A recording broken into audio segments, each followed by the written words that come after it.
sư chả bỏ mong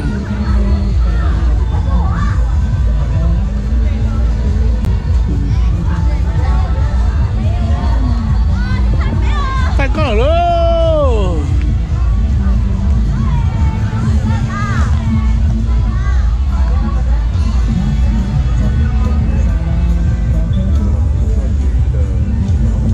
chết rồi cái đấy là nhất tuyệt tốt à nên việc là nó có việc chặt à ok thì tao xỉa là thanh đi tốt à thì không biết cha pan cha là món gì mình ra là bây giờ giờ nó sẽ có nó sẽ nè tôi sẽ lì chỉ bảo nó cũng bỏ đi yeah ok nó cho thanh đi tốt nữa không sao đi àนี่ก็มุกเชียวหรอเขาเตียวเราเชียวบอกได้นะมั้งโอเคเดี๋ยวเช้าเช้ามันนอนเลยเช้ามันนอนนี่ก็จะไปไหน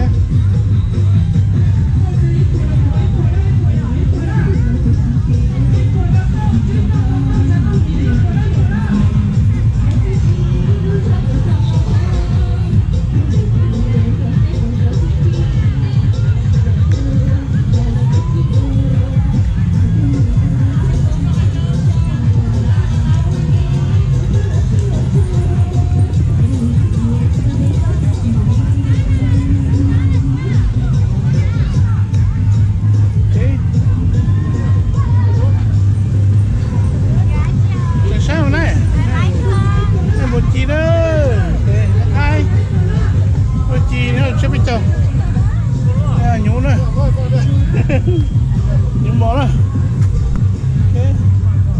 những món rất to rất rõ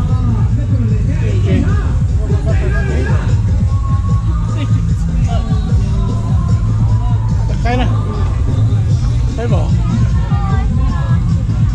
nó mới chứ nó to ăn nó to chưa cái nhiều cái đó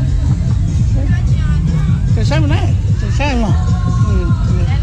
này là có tất sau nó rất là chặt to dào đi à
อเนาะโอ้เบอร์เกอร์แซ่บแมน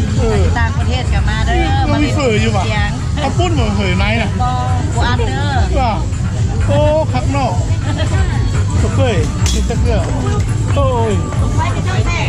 ระวังเด้อต้องมาไกลบอกจะมีไงแล้วอย่าละอ้วนเราจะร้องนั่งไหนเราไม่แตก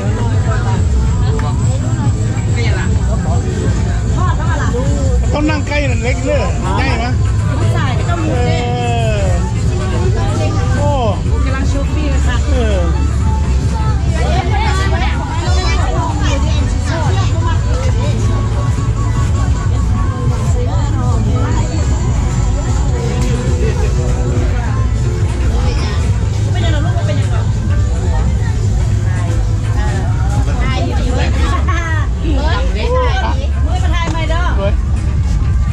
แซ่บเนาะก็ดีรถได้ขายดีมันนี่น่ะดีน้ำหนักเนาะ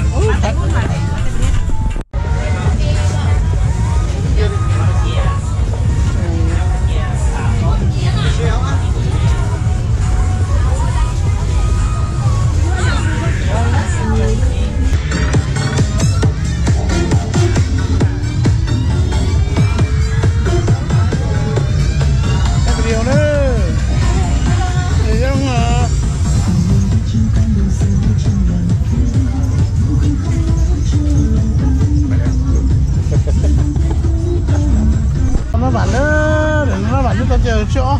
tiệm lọ nó bảo khai đấy nó bảo nhau chỗ này yo cái yếu kia được không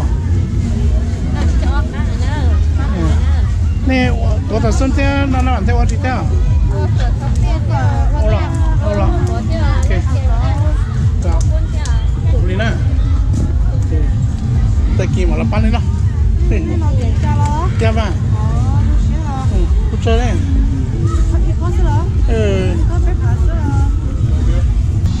Nó bảo nữa. Nó bếp phá nữa. Tên nó bảo bếp phá.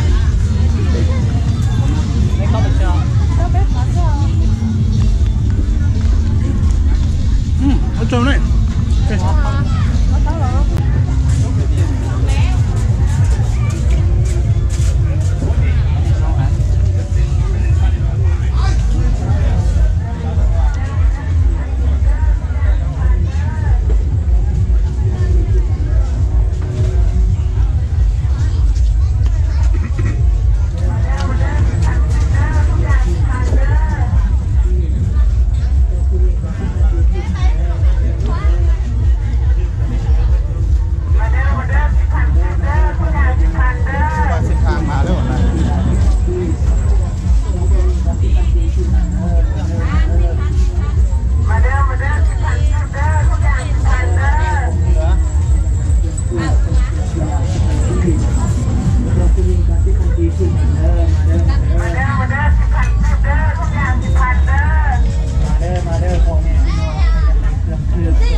Facebook này. Facebook rồi, ba mùa đó. Cái này.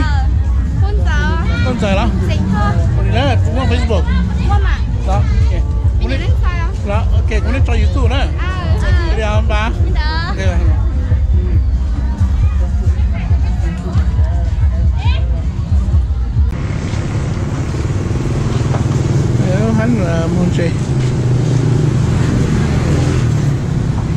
เป็นซุดเลยเหรอ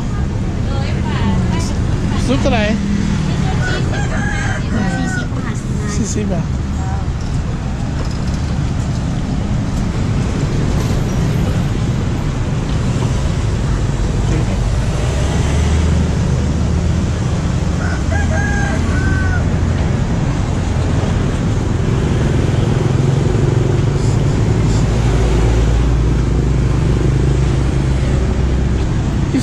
ที่สนใจเนี่ยเพราะเจ้าเสีย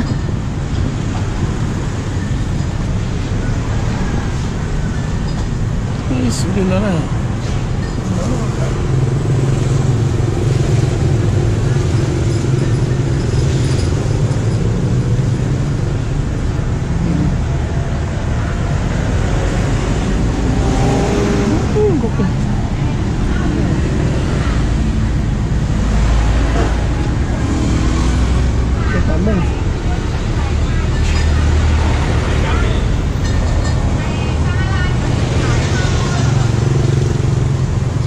นี่เท่าไหร่ครับนี่เท่าไหร่10,000 บาท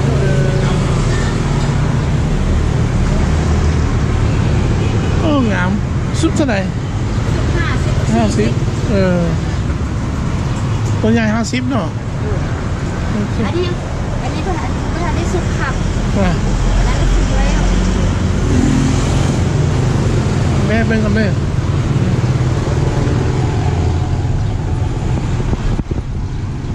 ใช่ได้ครับมือ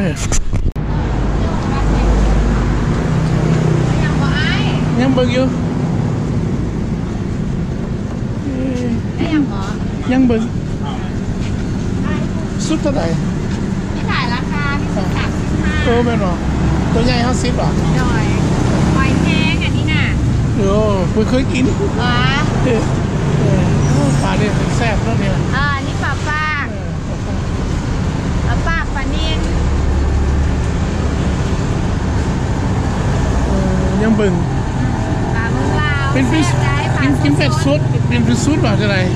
ปลาซุดเลยนี่ดูครับนี่โอ้โหซุดแต่โอ้ครับโอ้ดีซุดเป็นซุดเนาะเป็นซุดเอาแต่ปากมาขายโอเคยังเบิ่งกันเลยโอ้อันหนึ่งเนาะไม่รีบเนาะเอ้ยมึงทำอะไรถ่ายรูป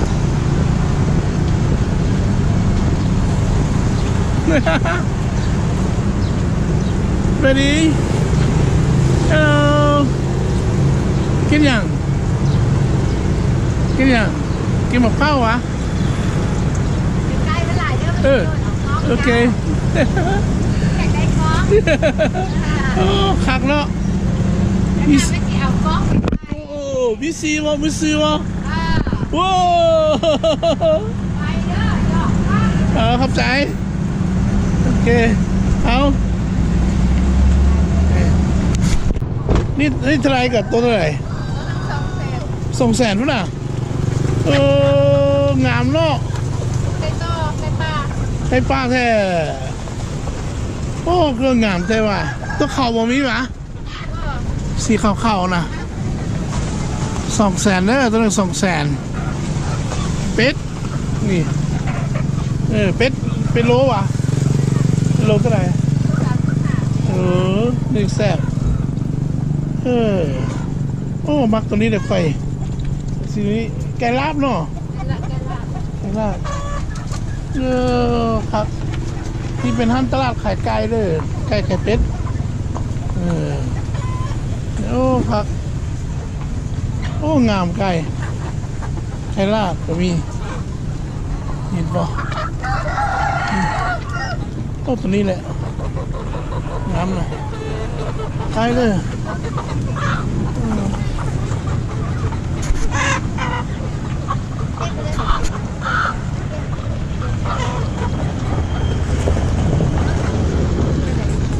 ไก่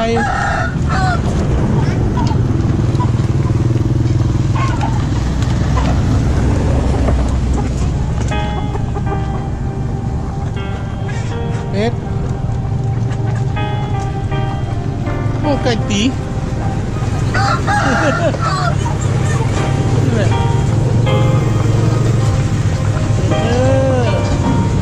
นี่ก็ขายมาตัวเท่าไหร่ก่อน150,000โอ้พอดีถึงอยู่หรอถึงอยู่งามอยู่งามน้ำปึ้งใจเลย